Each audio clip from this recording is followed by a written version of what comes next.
Hello everyone, and welcome back to a new video. In this video, I'm going to show you guys how you can connect your business email to Wix. So if you guys want to learn how to do it, just follow the steps that I'm going to show you. As you can see guys, I'm right now on Wix, and this is how the homepage looks like. So right here in the top, as you can see guys, you're going to find the option to create a new folder, and then here you're going to find create a new site. Here in the center, you're going to find this list that includes all of your sites on Wix. So right now we're going to go to the site we want to edit. Go ahead and hover your mouse over it and click on select and edit site.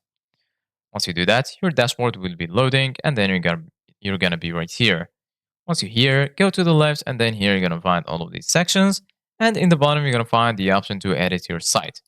Go ahead and click on edit site, and then you're going to be redirected to this tab right here. So just wait for this tab to load.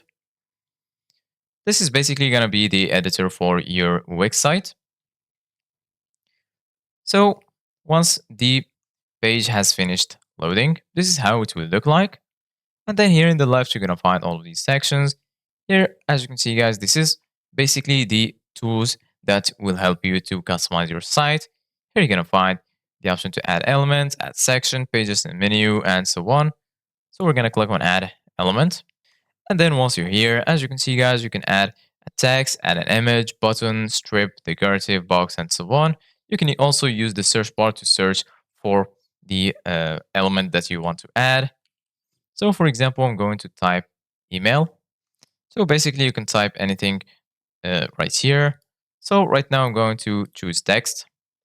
Then go to title. And for example, I'm going to choose this one.